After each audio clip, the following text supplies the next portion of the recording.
Olá, pessoal, tudo bem? Professor Sérgio aqui. É muito bom estar aqui para gravar mais um subsídio do CAPED para essa revista dos jovens, quarto trimestre de 2025. Trimestre esse que nós estamos estudando o discipulado numa perspectiva do livro do Apocalipse, ou a partir do livro do Apocalipse. E nas aulas anteriores, as duas últimas, nós começamos a ver o discipulado a partir das cartas que Jesus direciona por intermédio de João para essas igrejas.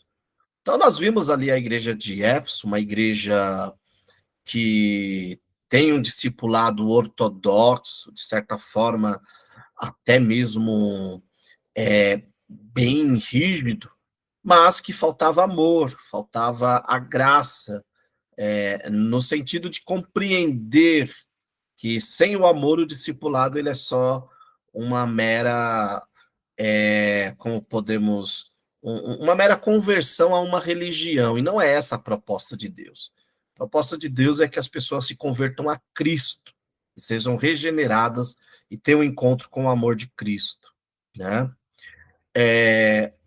E na carta anterior, que nós estudamos aqui na nossa revista, né, sobre Esmirna, nós vimos um discipulado que é fiel, mesmo com todas as dificuldades que aquela igreja enfrentou.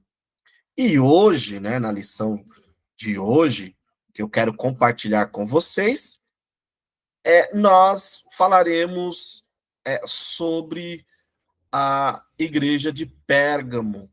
E uma igreja que nos traz aqui um insight sobre um discipulado que tenta se acomodar, se amoldar, conversar demais com a cultura do seu tempo, né? E, basicamente, infelizmente, é isso que nós vemos em muitos locais, né? Uma ideia de uma de um evangelho, de um discipulado, que muitas das vezes fica exposto na prateleira desse evangelicalismo, brasileiro principalmente, e a pessoa vai, como no fast food, escolher o que quer comer. E a proposta do discipulado genuíno não é isso. O verdadeiro discipulado genuíno, ele é pautado, ele tem uma diretriz, ele tem uma base, que é saber a palavra de Deus, né? Então, aqui é o nosso roteiro, né? Pérgamo, os desafios do sincretismo, algumas características da cidade, por que ela foi chamada de trono de Satanás, o paganismo que imperava ali, a mensagem de Cristo àquela igreja, e os perigos do sincretismo moderno e ideológico, né? Então vamos começar compreendendo a cidade de Pérgamo, né? Então Pérgamo era uma cidade proeminente da Ásia Menor, era um centro de poder político, religioso e cultural, tá? É, a cidade de Pérgamo foi a primeira cidade da região a ter o culto ao imperador. Começou no ano 29 a.C., eles erguendo um templo e cultuando ao Augusto como divino, né? Então, este ambiente era propício ao sincretismo cultural que exigia da comunidade que ali estava uma postura de discernimento e de fidelidade, né? Então, conforme falamos, né, o sincretismo, o culto aos cultos imperiais e pagãos, desafiava a fé cristã a fim deles não conversarem, não serem sincretistas, né? Pérgamo consolidou-se como a capital da província romana da Ásia, era um centro político, administrativo estratégico, né, para controle comercial e militar, e a cidade era um polo de poder refletindo a influência romana na região. E toda essa centralidade tornou o local como um epicentro cultural e religioso, né? E religioso. Então, note esse desafio. Ali havia uma imponente acrópole. O que, que era a acrópole? Geralmente era o lugar mais alto, né, da cidade, né? É, e há historiadores que dizem que nessa acrópole, é, aonde tinha ali um, um templo, né, é, a, a, de culto e de poder religioso, queimava-se, né, em um altar dedicado a Zeus ali, queimava-se sacrifícios 24 horas por dia, deixando pela cidade uma nuvem que poderia ser vista a quilômetros de distância e um aroma horrível de carne queimada no ar, né? Então, a Acrópole, além, claro, de ser um lugar alto, de uma altitude, que dava visibilidade estratégica e simbólica, também ali ficava a sede de templos e uma biblioteca. Pérgamo era culturalmente muito rica, tinha a segunda maior biblioteca de seu tempo, perdendo apenas para a biblioteca de Alexandria, né? Então note que não era qualquer cidade, ok? Então Pérgamo, conforme já falei, abrigava templos a Zeus, Atenas, Dionísio, que era um deus de mistérios e ligado à bebida forte como o vinho, Asclépio, que era um deus da cura. Então havia um culto muito forte de curas, né? Veja só, é, era engraçado que a cidade era sincretista porque ela oferecia muitas coisas. Muitas das vezes nós somos sincretistas no discipulado e achamos que discipular é ofertar um monte de coisa, né? É ofertar atividades, é ofertar agendas na igreja, enquanto que, na verdade, o verdadeiro discipulado é um caminho oposto, né? É um caminho oposto à idolatria e ao sincretismo religioso, né? Então, é muito interessante isso.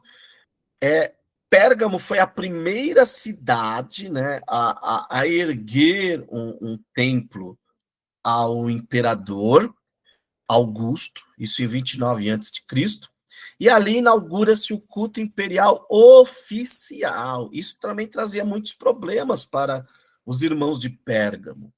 E essa prática estabeleceu a adoração ao imperador como divindade, consolidando o poder romano e desafiando a lealdade religiosa dos nossos irmãos ali na Ásia, né?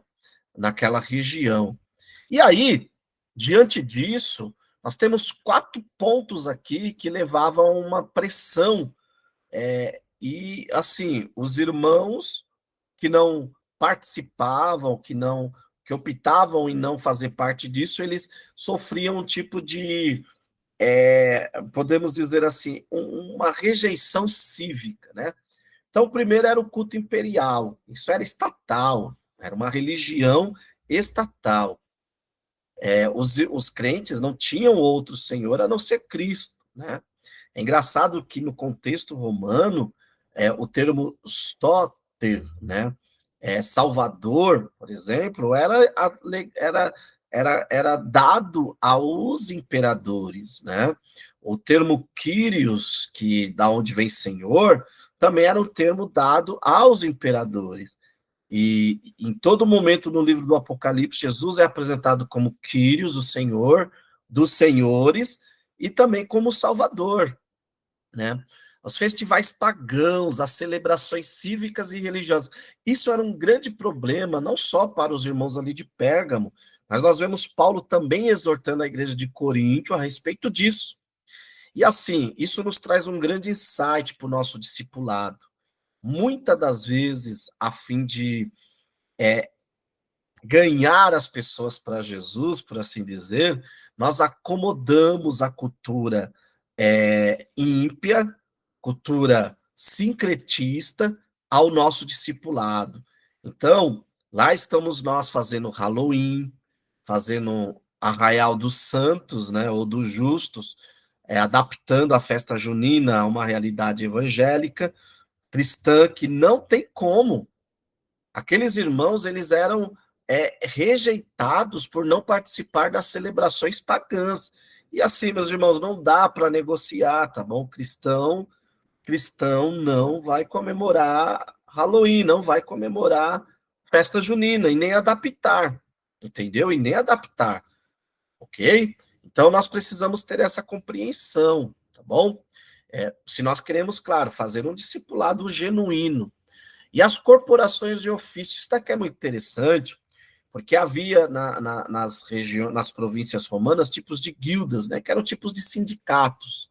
Mas esses sindicatos comerciais, eles não eram atrelados apenas à parte comercial. Havia cultos.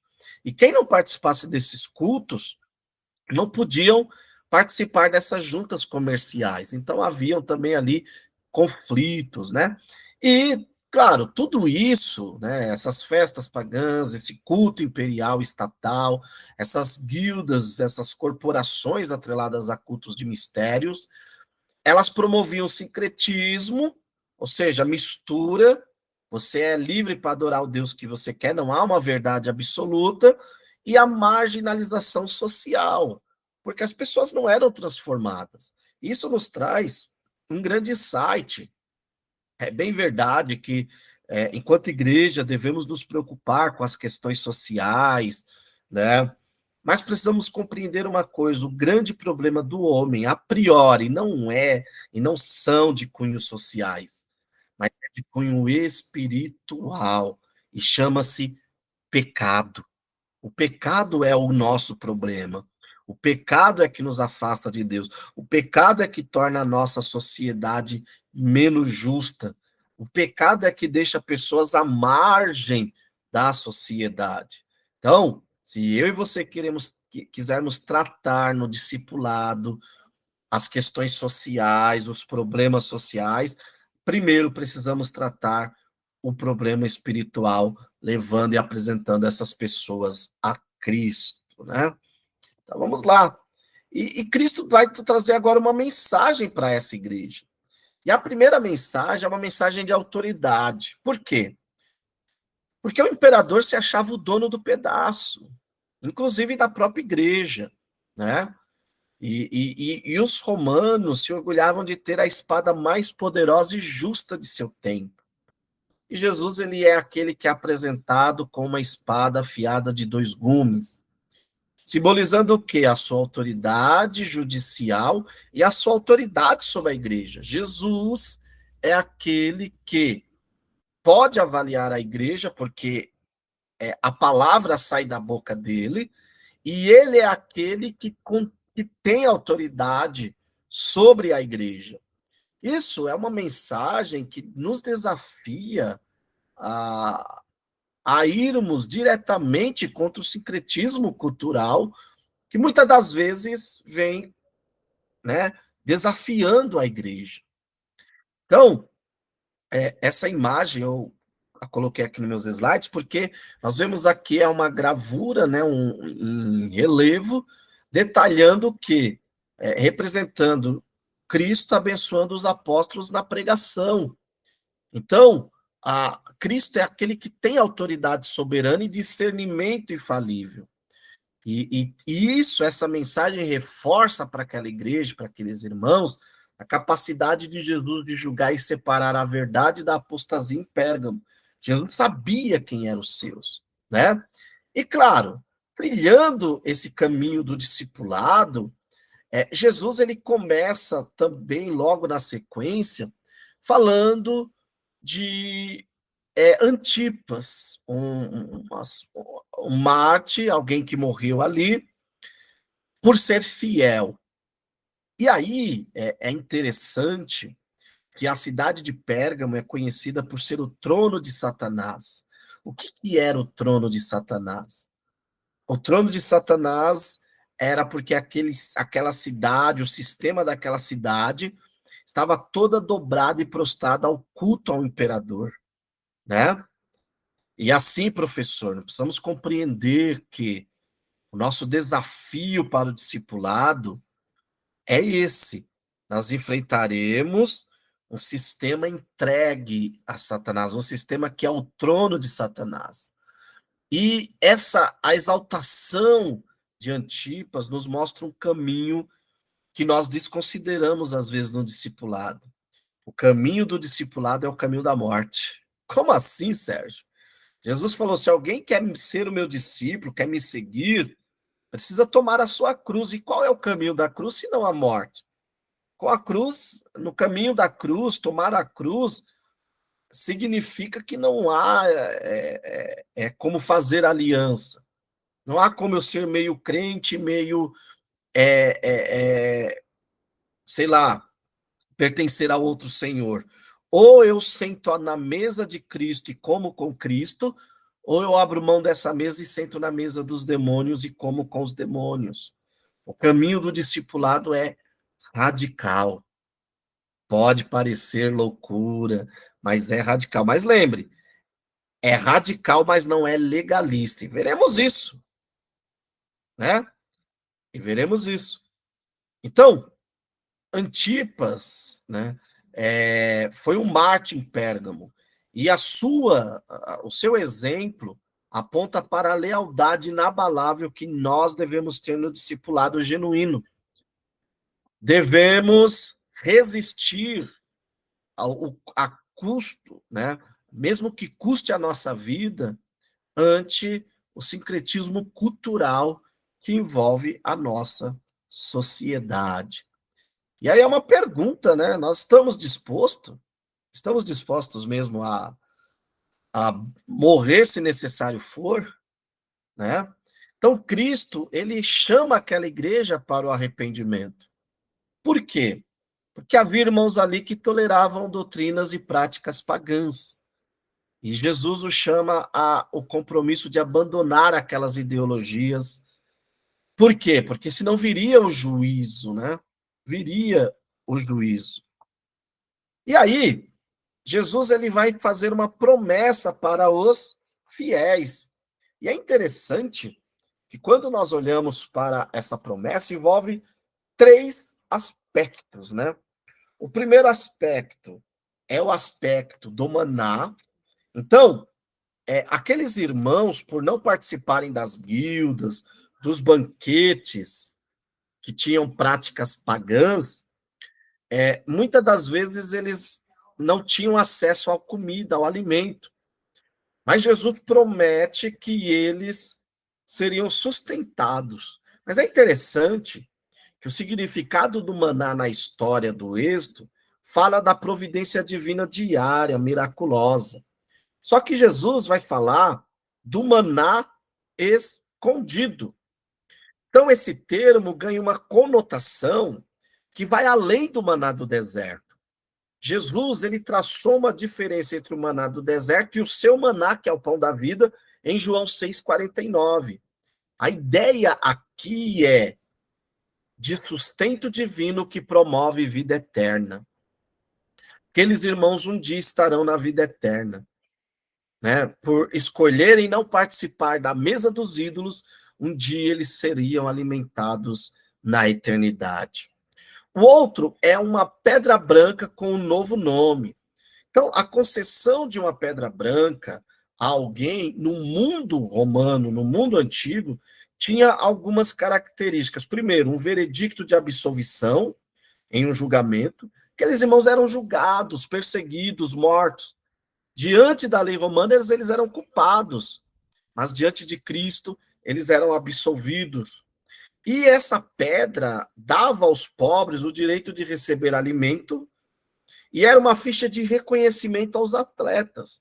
Então, aqueles irmãos eram pobres e, tal como atletas, estavam trilhando o caminho. E por permanecerem fiéis ao verdadeiro discipulado, eles seriam identificados, seriam reconhecidos. E um novo nome, né? A mudança de nome tem a ver com a mudança de destino e de papel na narrativa bíblica.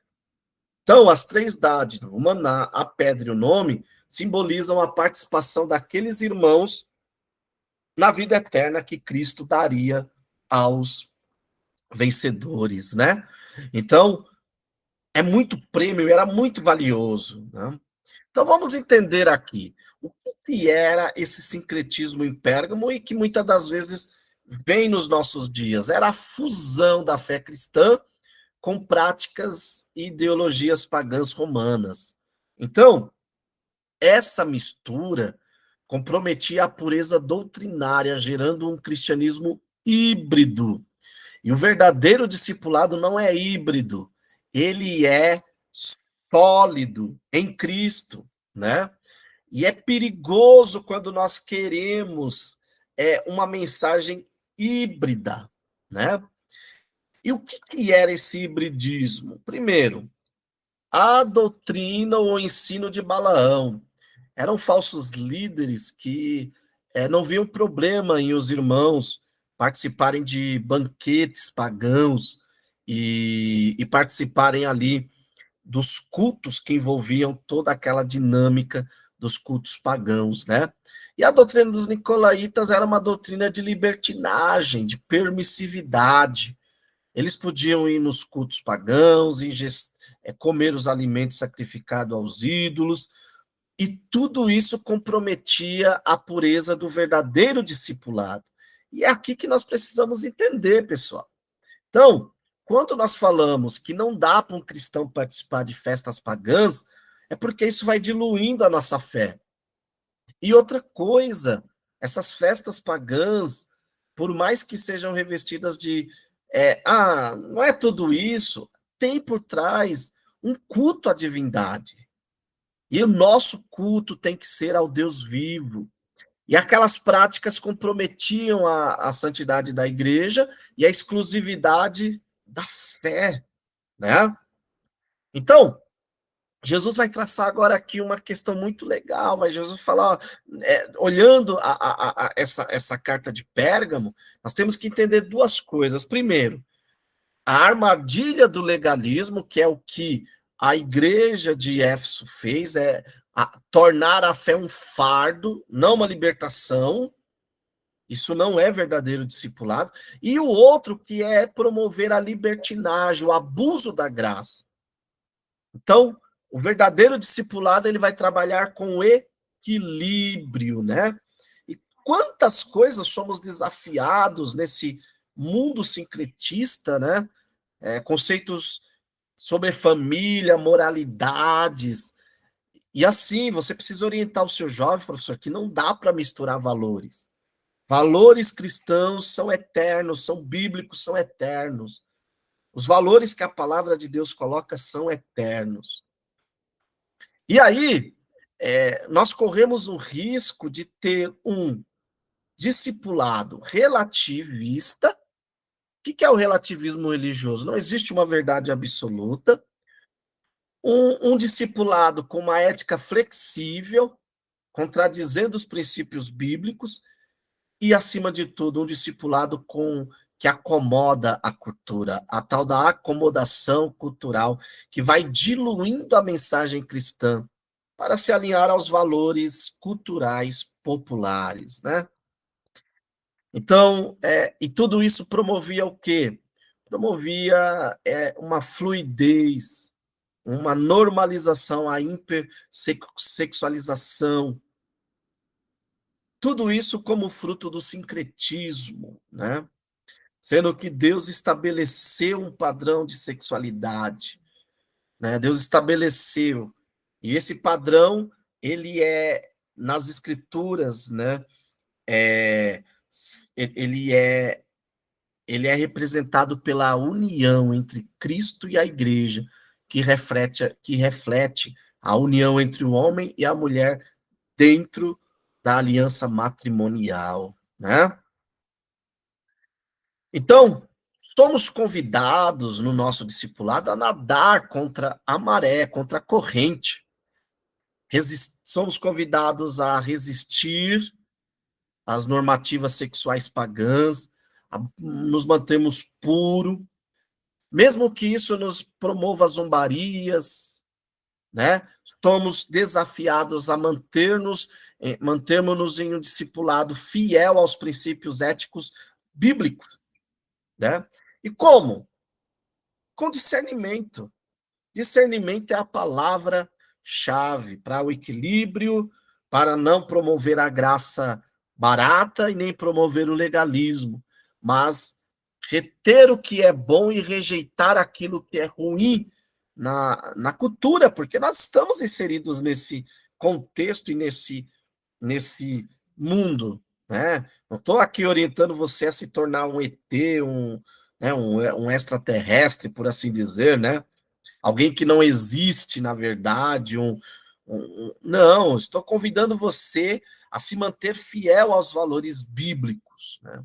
Então, considerando a complexidade do sincretismo cultural em Pérgamo e os desafios contemporâneos, isso é uma questão para você trabalhar com seus jovens. Como a sua fé é testada hoje na busca por uma lealdade inabalável a Cristo? Mesmo quando confrontado com pressões sociais, profissionais ou acadêmicas? Leve essa pergunta para os seus alunos. Se possível for, comece até a aula com essa pergunta. E aí você verá que nós devemos nos manter fiéis, seguros na promessa que Cristo nos dá, de um maná escondido, de uma pedra branca com um novo nome, simbolizando o sustento, o reconhecimento pessoal que teremos de Cristo por nos mantermos fiéis ao verdadeiro discipulado. Eu concluo essa aula dizendo: o sincretismo é perigoso. Somos convidados a um discipulado fiel e que exige exclusividade de Cristo. E hoje o discernimento espiritual é vital para resistir às correntes culturais, né, que vêm contra os princípios bíblicos, e com certeza o Senhor recompensará aqueles que se manterem fiel, né?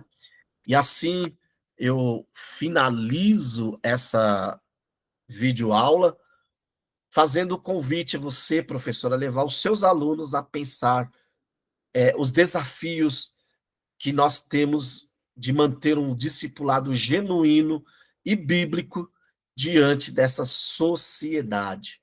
Deus abençoe e até a próxima, se Cristo assim permitir.